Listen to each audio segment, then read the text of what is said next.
nous sommes au tout début du lancement de l'association et nous entamons cette première phase de webinaire thématique à raison de 1 par mois, tous les premiers vendredis du mois.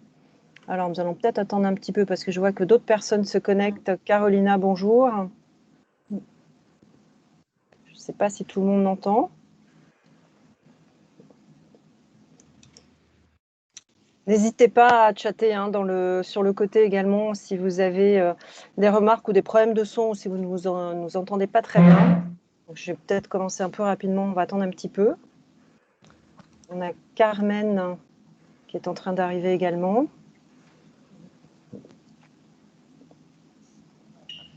Ça fait plusieurs fois que Carmen essaye de se connecter, ça n'a pas l'air de fonctionner pour elle. Oui, c'est moi qui ai cliqué sur admission, mais oui, ça semble que ça rentre pas.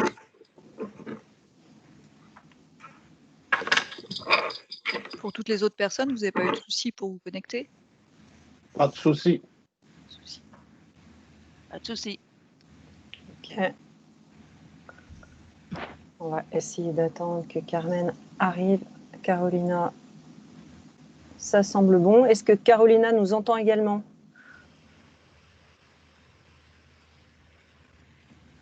Emmanuel, est-ce qu'Emmanuel nous entend également?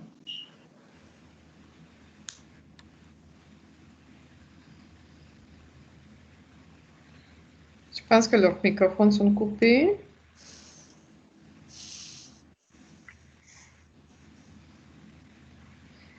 Et Alors, on a perdu Carmen.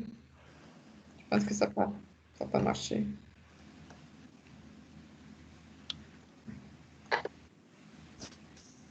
Alors,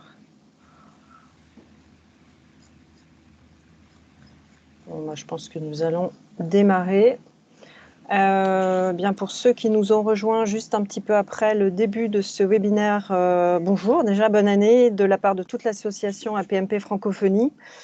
Nous entamons cette année avec un premier webinaire thématique qui va être sur le... Alors, je vous précise aussi que le webinaire est enregistré et qui sera accessible sur le site, en replay sur le site de l'association pour tous les membres. Et aujourd'hui, nous avons la chance de débuter cette année avec Delphine. Delphine qui va intervenir sur le thème suivant, le cycle de vie d'une proposition. Alors Delphine, j'ai envie de te poser une question. Y a-t-il réellement un début et une fin? Merci Anne. Bonjour à tous. Je suis ravie de pouvoir m'adresser à vous aujourd'hui dans le cadre de ce premier webinaire thématique de la PMP Francophonie. Donc la PMP Francophonie vient tout juste d'être créée. Donc nous débutons 2021 en lançant nos activités. Et donc c'est le premier webinaire et c'est également ma première expérience de présentation dans un contexte de webinaire et je suis ravie de pouvoir la vivre aujourd'hui avec vous. Donc nous sommes un petit groupe aujourd'hui, peut-être une dizaine, et c'est bien parce que c'est le tout début de l'association. Nous allons pouvoir échanger aujourd'hui dans le cadre de ce webinaire. Et pour ceux d'entre vous qui nous écoutent en différé, donc via notre site internet, si vous voulez échanger sur ce sujet spécifique, n'hésitez pas à nous contacter. Vous allez trouver nos emails à l'issue de la présentation. Et nous avons également une page LinkedIn et vous pouvez nous contacter via ce biais, APMP Francophonie sur LinkedIn. Je vais partager mon écran, ça prend un petit peu de temps sur mon ordinateur.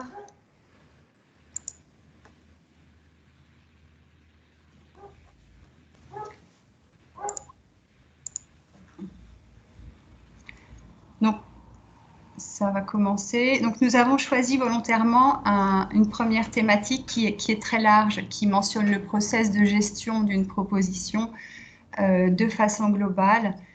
Et ça vient. Et en fait, il y a 3 raisons à ce sujet. Voilà. Il y a 3 raisons à ce sujet. La première, c'est d'ouvrir une conversation ensemble. Ouvrir une conversation sur nos bonnes pratiques, sur nos questionnements.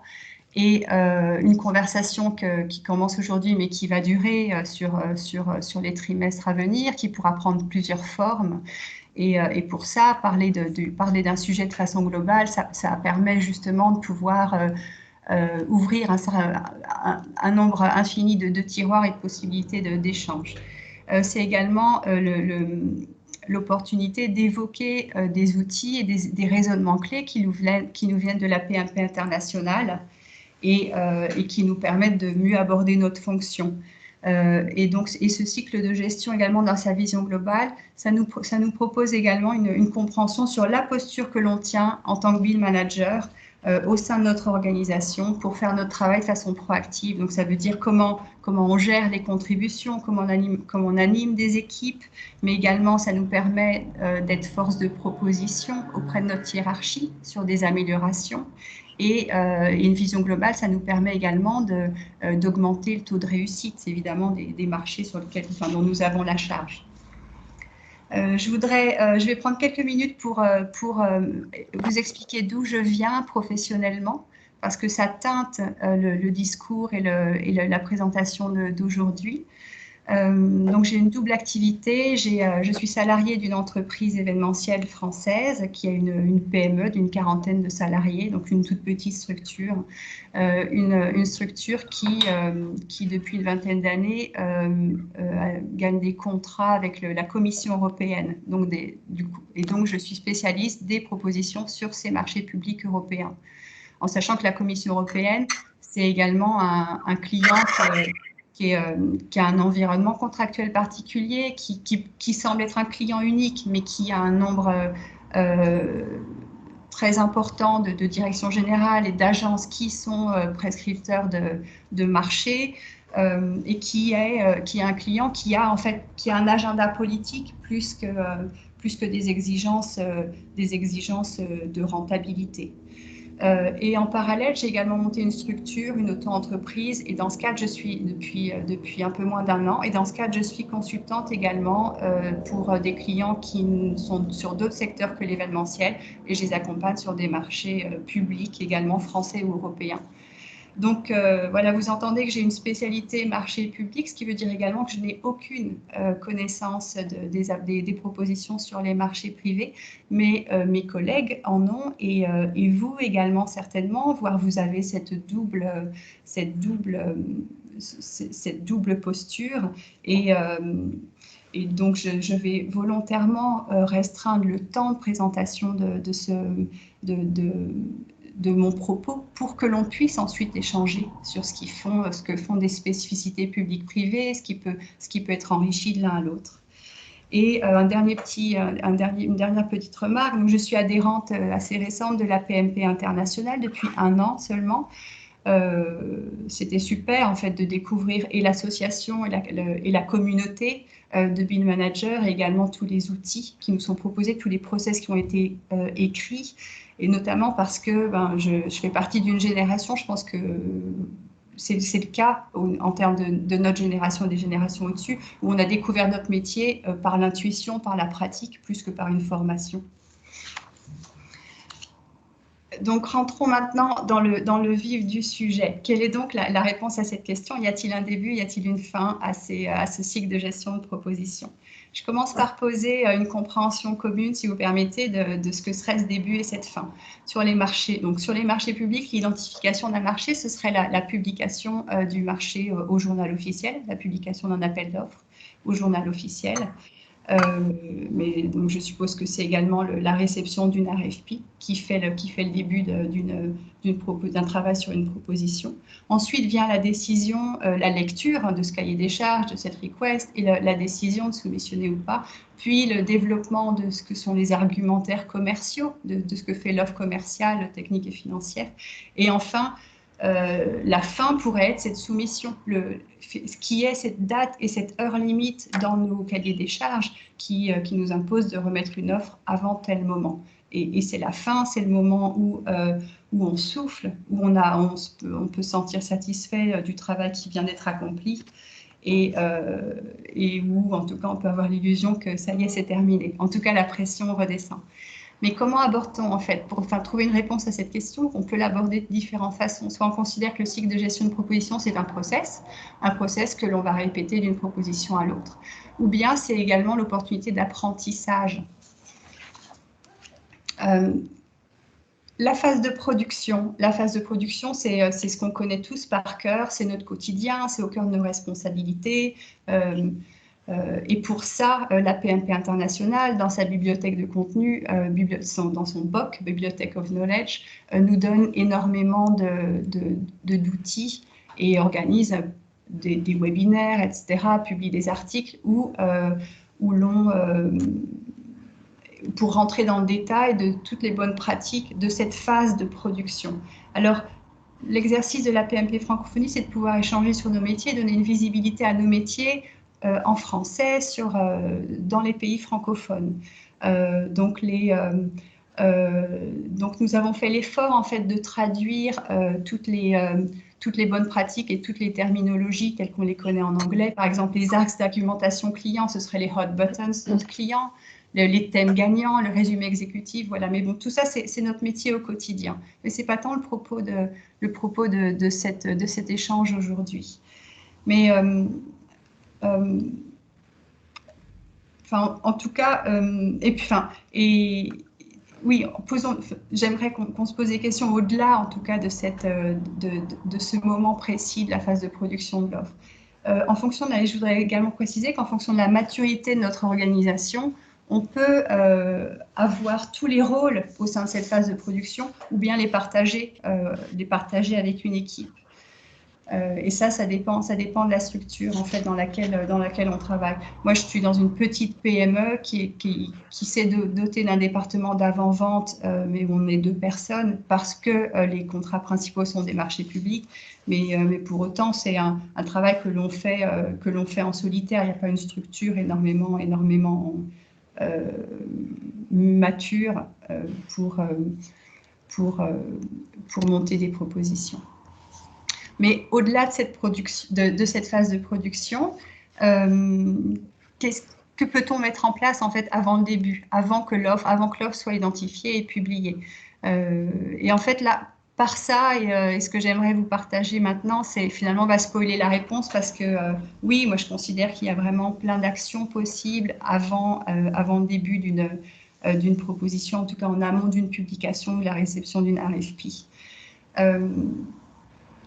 Mais évidemment, ça dépend aussi du niveau stratégique de la proposition que l'on va monter, de l'offre à laquelle on va soumissionner.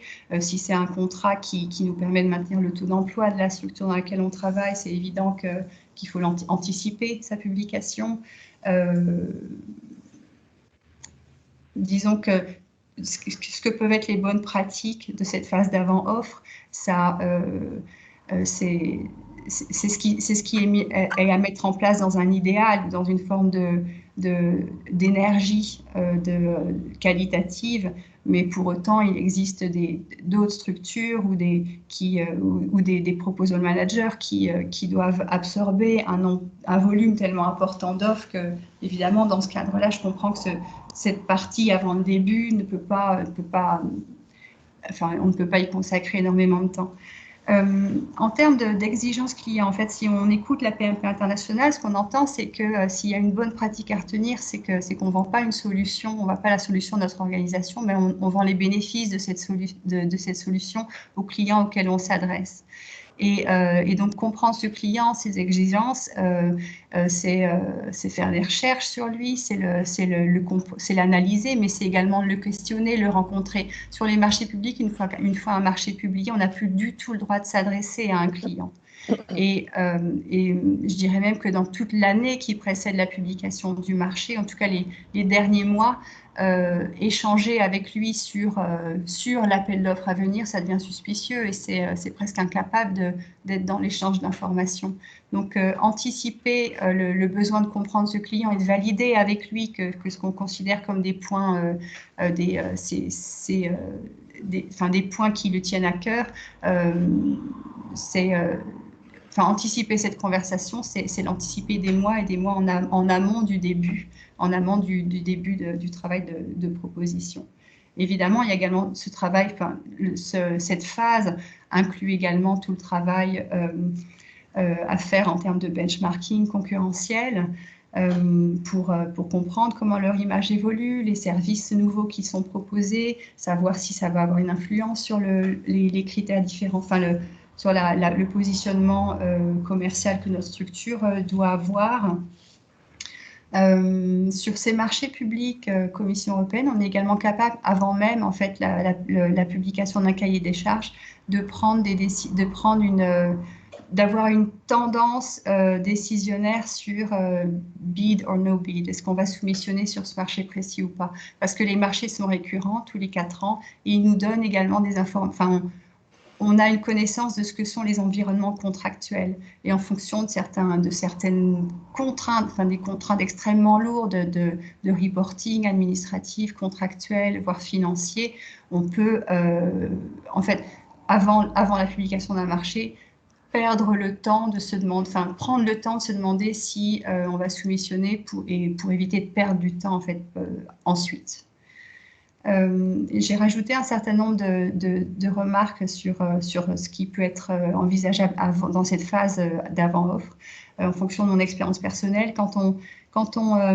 c'est l'occasion du teaming, comme disent les Américains, c'est l'occasion de monter des nouveaux partenariats, voire de faire évoluer des partenariats existants, et notamment quand les délivrables qui vont être attendus ne sont pas tous mis en œuvre par notre organisation. Il faut trouver les bons partenaires et les bons partenaires qui connaissent déjà un environnement de proposition, qui ont les ressources en interne pour être capables de fournir des éléments de qualité au moment de l'appel d'offres. Et tout ça, ça s'anticipe bien sûr, ainsi que des nouvelles ressources externes dont on aurait besoin.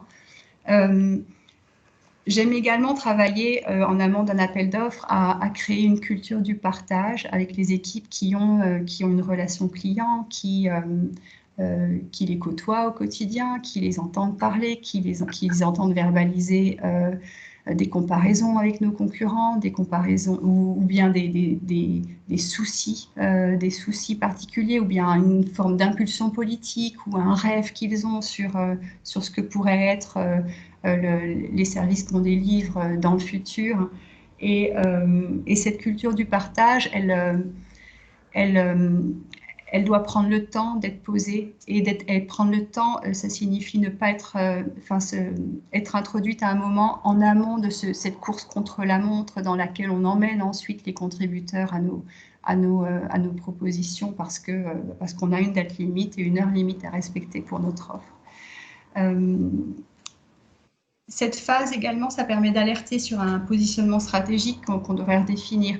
J'ai fait l'expérience récente, donc dans le secteur événementiel, effectivement, évidemment, on est fortement impacté. Les marchés publics également ont évolué depuis 1 an et commencent à être publiés des marchés pour l'organisation d'événements virtuels. Un événement présentiel, un événement virtuel, c'est totalement différent. Alors, dans ce cadre-là, nos concurrents ont évolué. Et puisqu'on peut trouver des marchés, les marchés se suivent en fait pour des événements virtuels,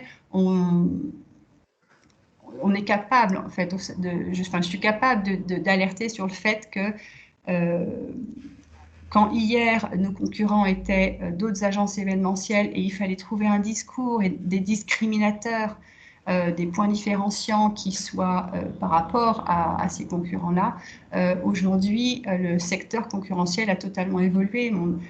Les agences événementielles sont face à des boîtes informatiques ou des boîtes d'audit qui ont un pool d'orateurs, parce que l'orateur aujourd'hui porte l'événement. Et donc, quel positionnement stratégique doit être, comment le repenser pour préparer les marchés qui ne sont pas encore publiés, mais qui vont être publiés, en tout cas pour ces services spécifiques d'événements virtuels. Et puis cette phase permet, c'est également le moment où on collecte des données, où on construit des exemples. Exemple, c'est ma traduction de ce qu'est un business case, donc c'est une expérience passée qu'on pourrait utiliser, en tout cas retranscrire, mettre en image et utiliser sur des marchés à venir. Et dans cette phase d'avant-offre, il est également envisageable de rédiger en amont un certain nombre de contenus, soit soit retravailler des contenus déjà rédigés, soit rédiger des nouveaux contenus. Sur les marchés publics, les critères d'attribution, donc qui vont constituer notre dossier technique, ils sont également très récurrents. C'est une question de proposer une analyse d'impact des actions menées ou de niveau de performance, de plan qualité, de process de gestion de projet, etc. Et tout ça, ce sera récurrent d'un marché à l'autre. Et donc, c'est du contenu qui est anticipable en amont d'une nouvelle publication. Quant à la phase post-offre, donc après la fin, dans cette phase après la soumission, il y a plusieurs types d'actions. En fait, il y a des actions qui finalement sont courantes et nous semblent assez évidentes, et d'autres qui le sont moins.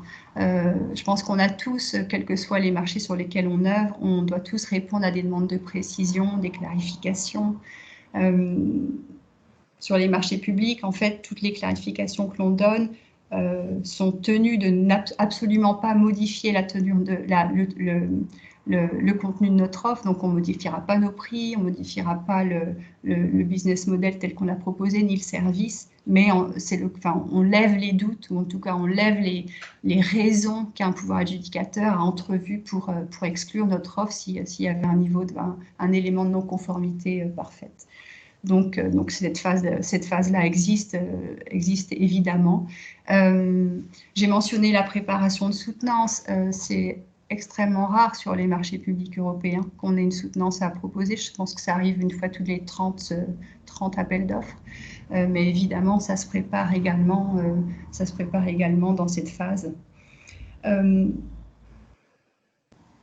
pense que ce qu'il est important également, c'est considérer qu'après l'appel d'offres, qu'après ce moment de course contre la montre, on peut définir des apprentissages de ce processus dont on avait la charge, de cette production de propositions. Parce qu'on ne travaille pas dans un environnement de chaos. En fait, on a un plan, le processus de gestion, c'est un plan que l'on suit, que l'on réplique d'un marché à l'autre, qui est flexible, que l'on adapte, bien sûr. Mais ce plan-là, il est soumis à amélioration, et notamment quand les contributeurs, quand nos SMEs, nos subject matter experts, les contributeurs métiers à qui l'on demande d'intervenir, eux, doivent de leur côté jongler entre nos exigences dans des délais assez courts et d'autres tâches qu'ils doivent mettre en œuvre pour un business déjà existant, un business facturable, des clients qui ont des exigences, etc. Ça peut créer des tensions parce qu'on est sur des temps restreints. Et prendre le temps à l'issue de ce moment où, en tout cas aller au-delà de ça a été dur, c'était un mauvais moment à passer, mais au moins c'est derrière nous, c'est soumissionné, on n'a plus besoin d'y penser. Mais prendre le temps de débriefer et de trouver des façons de fluidifier le process par lequel les contributeurs externes doivent intervenir, c'est la gage d'une qualité de rendu pour les propositions suivantes. Et évidemment, je mentionne également cette bibliothèque de contenu que l'on crée, que l'on collecte, avec des contenus qui sont réutilisables, voire que l'on met déjà à jour à l'issue d'une proposition. Sur les marchés publics, je pense qu'une des particularités des marchés publics, c'est que l'on reçoit des courriers d'évaluation qui sont extrêmement détaillés. Quand on apprend qu'on a perdu un marché, on reçoit notre note technique avec un dossier qui fera 2-3 pages et qui détaille critère par critère comment notre offre a été lue, perçue et comprise. Et ce que fait l'évaluateur, c'est qu'il extrait en fait évidemment les thèmes gagnants qui auront été écrits, les titres, les explications, les messages clés, et face à ce message clé, ils indiquent si c'était pertinent, si c'était trop vague, si c'était trop générique, si ça les a impressionnés, si ça les rassure, si ça les met en confiance, etc. Donc, ce moment de la réception du courrier d'évaluation, il est à traiter au-delà d'une simple lecture de ce courrier, mais c'est l'occasion d'apprendre énormément de choses, à la fois sur notre offre, mais également sur l'offre des gagnants, parce qu'on on est invité, si on le souhaite, à solliciter cette grille d'évaluation qui sera dans le même niveau de détail du gagnant, voire des deux gagnants si c'était des contrats multiples. Et donc, on a accès au business model de nos concurrents, on a accès à ce qu'ont été leurs thèmes gagnants, aux outils qui sont mis en œuvre, aux partenariats qu'ils ont créés, à la pertinence de la complémentarité des partenariats, etc. Et bon, ça c'est une phase post-offre et c'est évidemment super intéressant de pouvoir l'exploiter. Alors, ça semble extraordinaire comme ça, mais finalement, ça a aussi un côté négatif dans la durée. C'est qu'au final, ça lisse totalement les propositions, ça lisse les dossiers techniques que l'on monte entre concurrents. On évolue tous vers la même typologie d'argumentaire, la même typologie de gestion contractuelle, etc. Et donc, ça a été... c'est formidable, mais ça a permis une course en avant qui fait qu'aujourd'hui, sur ces marchés européens du secteur dans lequel j'interviens, il y a une forme de bon, et maintenant, qu'est-ce qu'on dit de plus, qu'est-ce qu'on invente de plus pour assurer un client ou pour essayer de gagner plus de points, en tout cas gagner un marché. Donc voilà, c'est pas juste merveilleux, ça a aussi des points négatifs. Cette phase de post-offre, oui, elle permet de rédiger les accords de partenariat quand au moment de l'appel d'offres, au moment du montage d'une proposition, on rentre vraiment dans le détail avec un partenaire sur une répartition de chiffre d'affaires, sur une façon dont l'implémentation sera mise en œuvre. C'est une information qui est, et on négocie tout ça, et c'est une information qui est capturé par notre service et il faut le poser à l'écrit, le valider, etc., et le partager. Et puis, oui, au long cours, en tout cas au long cours sur les marchés de la Commission européenne, cette phase de post-offre, elle permet aussi d'alerter sur des nouvelles tendances contractuelles, la forme des contrats qui prennent la préférence des clients européens, ou alors les concurrents tels que les concurrents récurrents qui gagnent des marchés, etc. Donc il y a des choses à extraire également à ce moment-là. Voilà, voilà, donc le cycle complet, ce serait donc ça. Donc oui, je voulais vous préciser qu'en fait, il a été extrait. Alors, je ne vois pas du tout mon écran, enfin, je ne me vois pas du tout, donc je ne sais pas si vous pouvez voir le livre que je vous montre. Il est disponible. Oui, il est proposé par la PMP International sur leur site, et c'est dans ce livre que j'ai trouvé ce schéma. Alors, il est indiqué comme faisant partie du BOC, mais aujourd'hui, il n'est plus disponible dans le BOC. Le BOC, c'est une bibliothèque de contenu évolutif. Voilà, mais en tout cas, ce schéma, cette illustration permet de comprendre le cycle complet. Donc, il y a bien le montage de l'offre, ce moment de course contre la montre, mais en amont, il y a un certain nombre de décisions qui peuvent être prises pour la structure, pour l'organisation à laquelle on travaille, et qui sera avant l'offre. Et après l'offre, on peut mener un certain nombre de réflexions qui nous permettront d'enrichir le cycle, en tout cas ce que j'ai appelé notre plan, ce process de travail que l'on répète d'une proposition à l'autre. Je voudrais conclure avec 3 points clés à retenir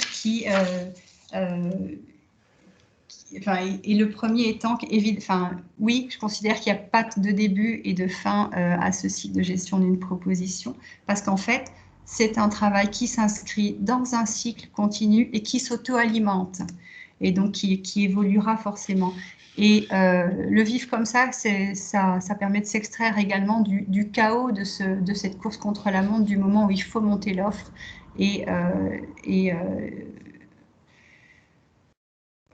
du moment où il faut monter l'offre et où on a parfois à peine le temps de respirer et tellement on a de détails à gérer. Écrire une offre, ce n'est également qu'une portion d'un processus de vente ou d'un processus de développement d'affaires.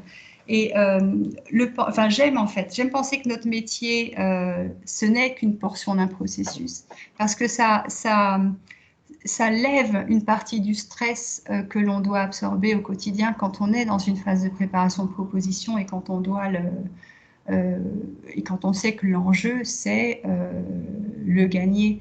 Et j'ai longtemps pensé différemment, en fait. Si je me disais, bon, s'il y a bien une chanson qui définit notre métier, c'est la chanson d'ABBA, The Winner Takes It All.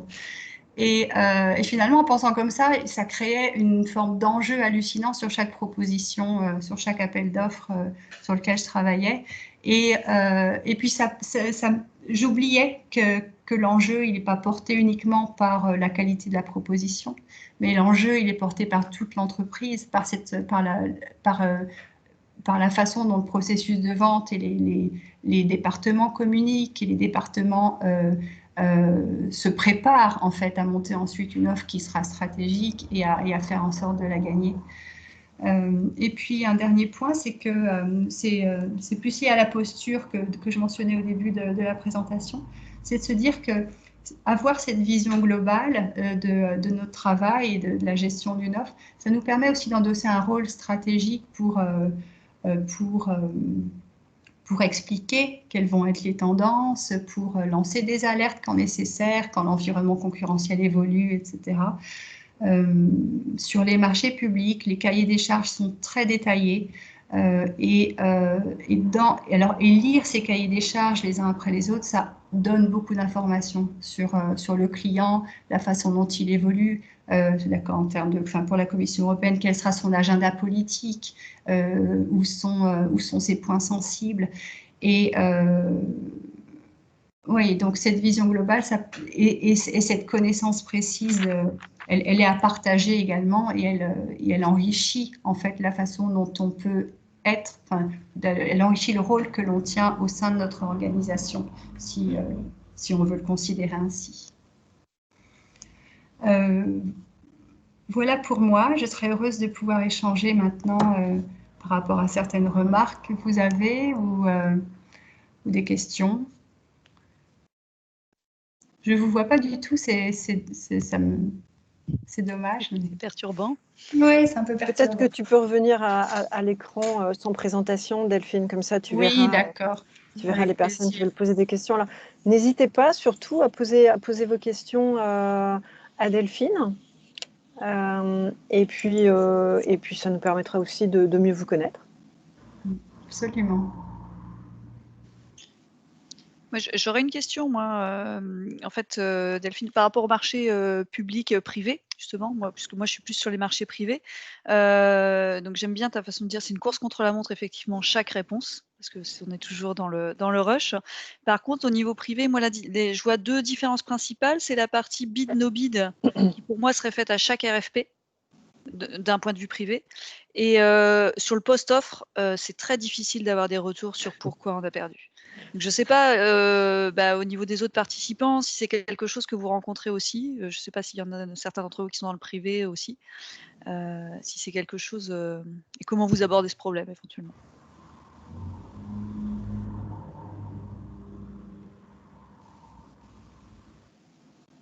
Emmanuel, qui allume son micro.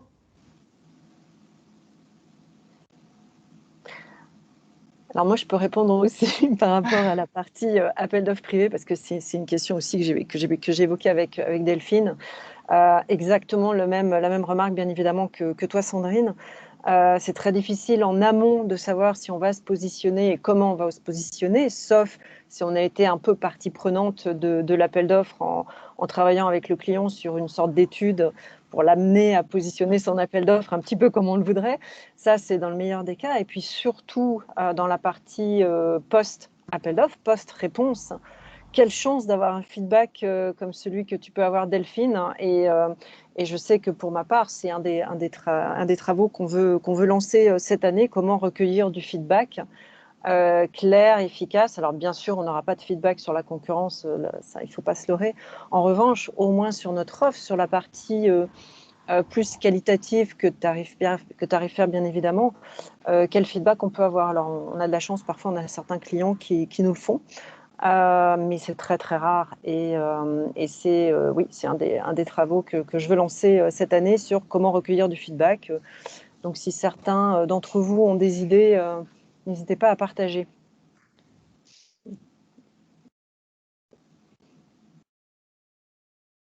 Oui, excuse-moi, en fait, j'ai vu un problème de micro. En fait, c'était pour dire exactement la même chose, moi, sur les clients qu'on a. Enfin, les feedbacks qu'on a sont très variables et malheureusement, des feedbacks détaillés, c'est quand même assez rare. Voilà, on est plutôt, sur quel quand on a un marché retour. pardon, Emmanuel? Oui, pardon. C'est sur des projets aéroportuaires, en fait.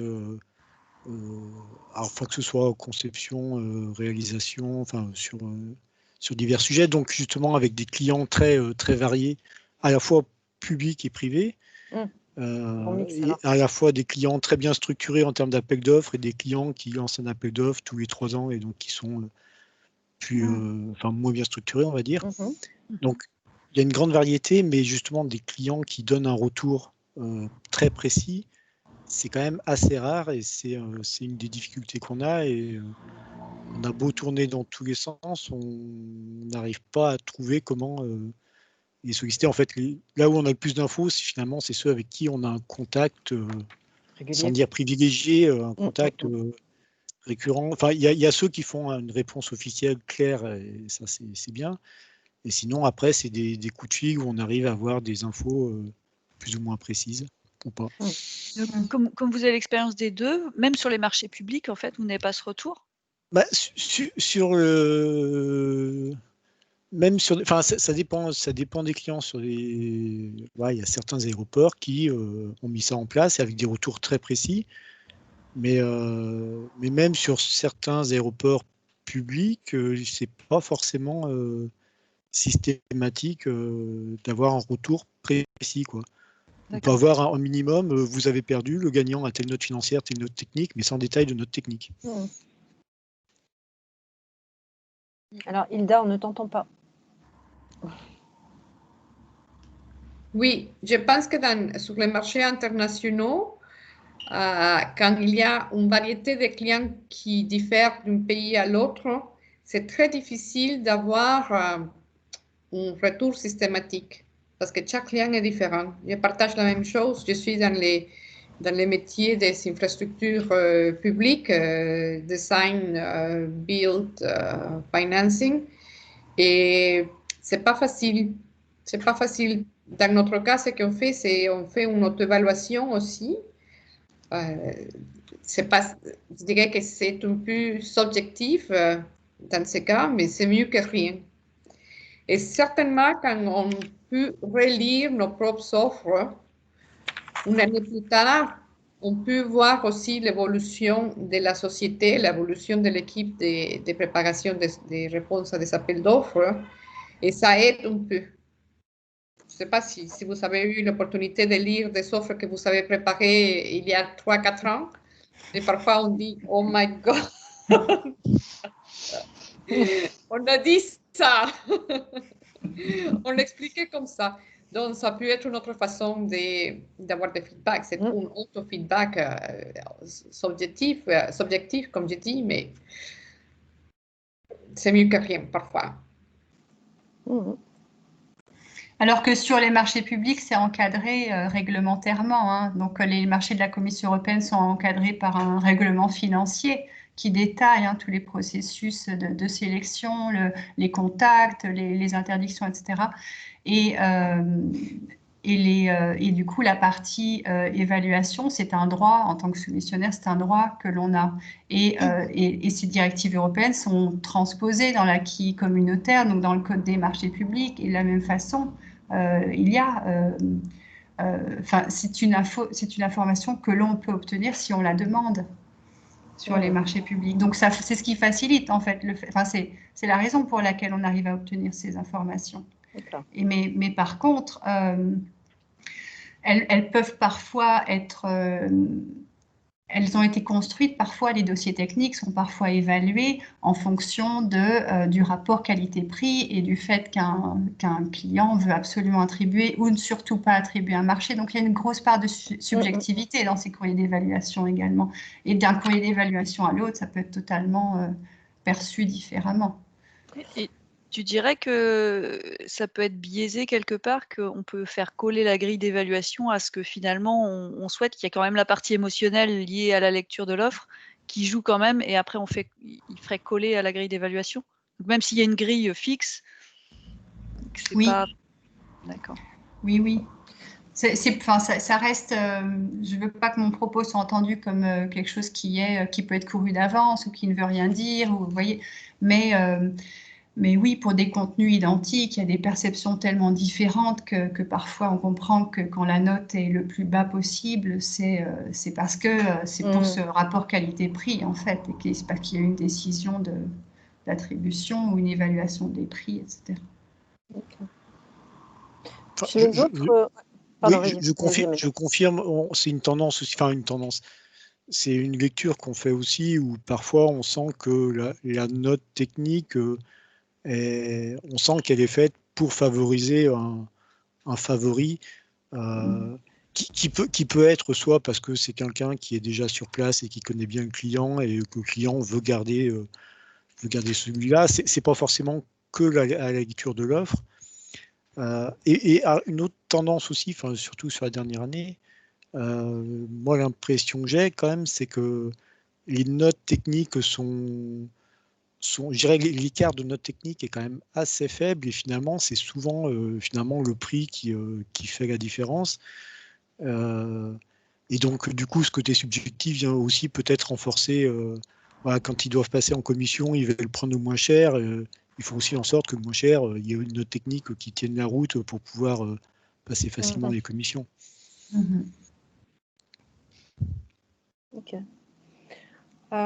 Pour les autres, est-ce que vous êtes plutôt sur des marchés privés ou des marchés publics et comment ça se passe pour vous? Pardon. Donc moi je veux juste préciser, donc moi je travaille pour au Royaume-Uni en fait, donc je pense que ça fait une petite différence peut-être au niveau de quelque chose dont on a parlé la fois dernière, à savoir que parfois la maturité au niveau des métiers du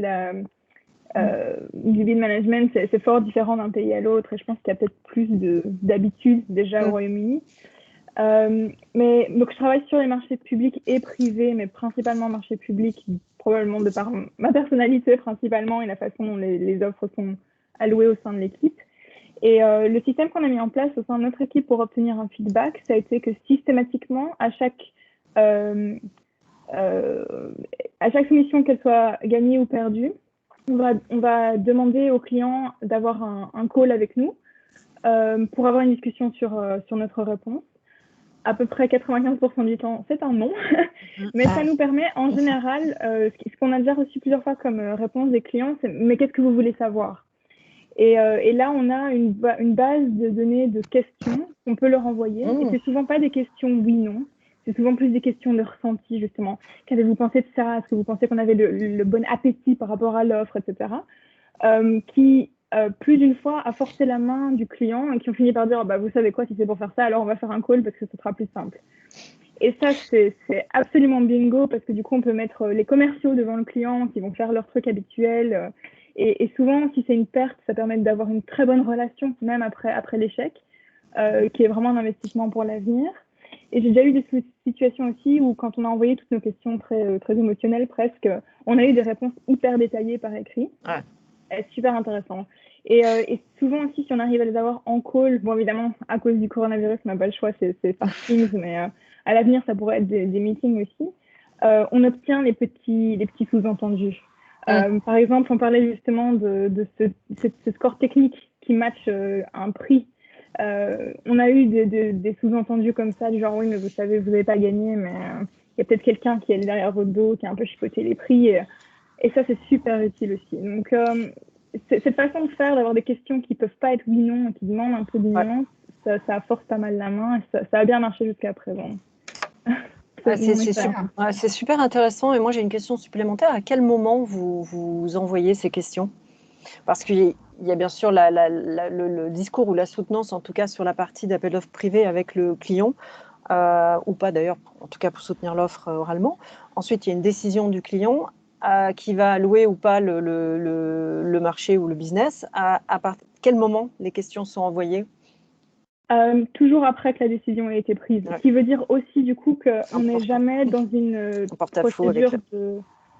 Comment dire, on n'essaie absolument pas de changer le change our mind. Le résultat, quoi. Oui, Ouais, on veut pas du tout leur faire changer d'influer sur le résultat, sur la décision du client. Du coup, ouais, c'est ça, c'est vraiment obtenir un feedback. Et du coup, ça passe super bien avec les clients aussi, parce qu'alors on a l'air beaucoup plus motivé et intéressé que juste, en fait, on voulait le contrat, pourquoi vous ne nous donnez pas, quoi. Ah, super intéressant.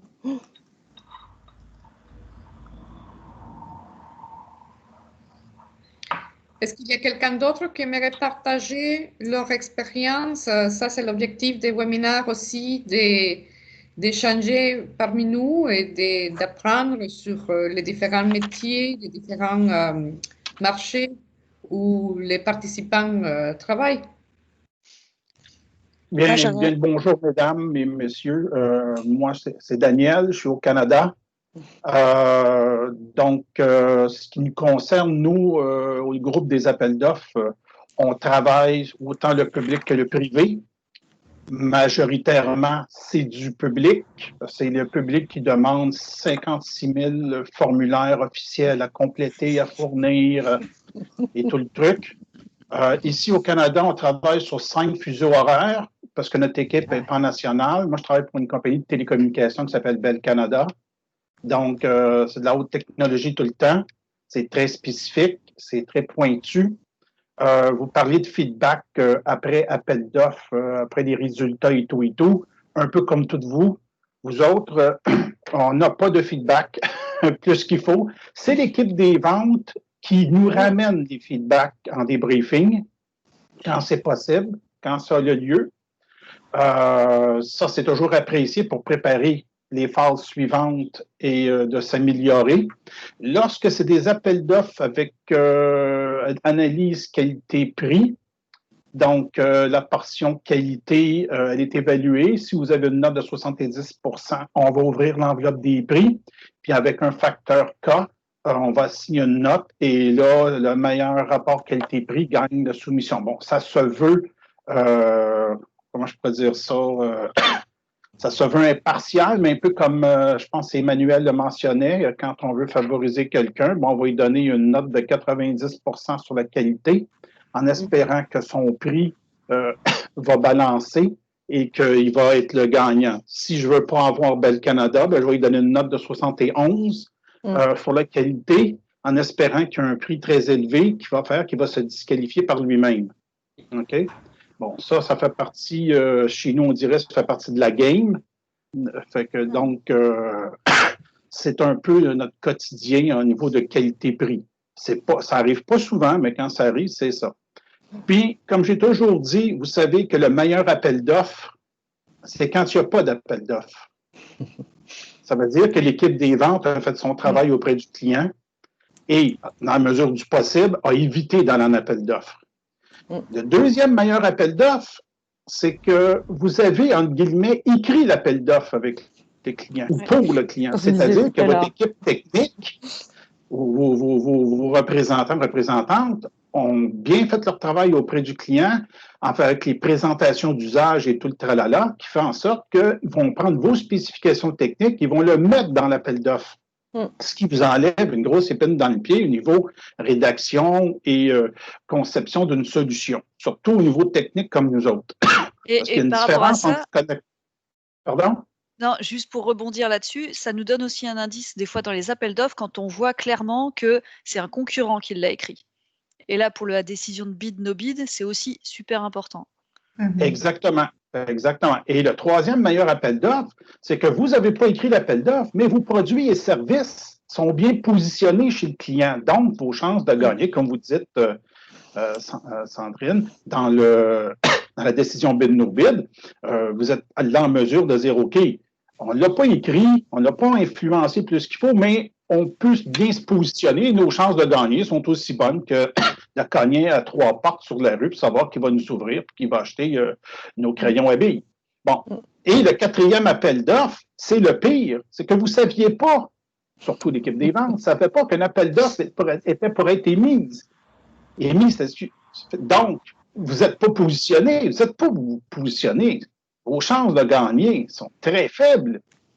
Donc, je ne dis pas que ce n'est pas possible de gagner en y allant, mais disons que les chances de gagner sont très, très faibles. Donc, il faut évaluer le travail au moment de tout ça. Donc, vous avez 4 sortes d'appels d'offres qui sont intéressantes dans vos décisions bid, no bid. Puis moi, c'est ce qui me conditionne. Ça fait 15 ans, 16 ans maintenant que je suis au groupe des appels d'offres, mais avant, j'ai une carrière de 23 ans comme représentant en technologie de l'information et des communications. Donc, quand les vendeurs viennent me voir, hey, j'ai un appel d'offres, Daniel, il faut répondre.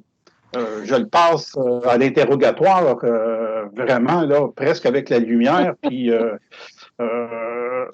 comme un Sherlock Holmes, là, pour être sûr qu'on ne perdra pas notre temps. L'idée, c'est pas de perdre notre temps. Exactement. L'idée aussi, c'est de perdre une opportunité. Voilà, c'est ce que j'avais à dire ce matin. Bonjour, moi du coup... Pardon, allez-y. Excusez-moi, Anne. Non, bonjour. allez-y. Donc moi, je travaille aussi dans le secteur des technologies et je travaille depuis les Pays-Bas sur des appels d'offres sur tout le marché européen. Et du coup, ça m'a amené à une question, ce que Daniel vient de dire.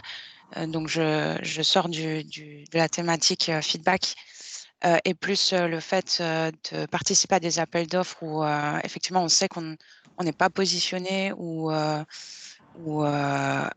client auquel on n'a pas encore eu affaire. Mais par exemple, on vient de rentrer sur un marché. Donc, nous, on est en pleine expansion géographique et on aime mettre notre nom sur le marché, mentionner notre nom, puisque je suis dans une industrie, je suis dans la mobilité électrique, qui est une industrie qui est juste, qui n'est pas du tout encore mature. Donc, la thématique de awareness n'est pas encore à peine démarrée. Qu'est-ce que vous pensez et est-ce que c'est pratique commune de répondre à des appels d'offres pour au moins montrer notre entreprise, nos produits, nos solutions à un client qui ne nous connaît pas encore? Bien sûr, moi je pense que c'est super important aussi et c'est une autre façon de faire. Moi je suis sur un marché un peu différent, je suis sur le transport de petits colis. Donc on offre des services et puis plein d'options proposées tout autour et on va répondre à des clients qu'on connaît très bien, d'autres qu'on connaît beaucoup moins bien. Et en tout cas, que ce soit l'un ou l'autre, quand on va lire l'appel d'offres, on n'est pas forcément préparé, hein, mais quand on va lire l'appel d'offres, on peut sentir aussi si le client va être ouvert à une autre solution. Le client peut avoir un cahier des charges très, très détaillé, très précis. Et on a certains clients aussi qui nous disent dans cet appel d'offres, voilà, moi je voudrais une solution qui réponde à ça. Mais si vous avez aussi autre chose à me proposer, auquel je n'ai pas forcément pensé, allez-y.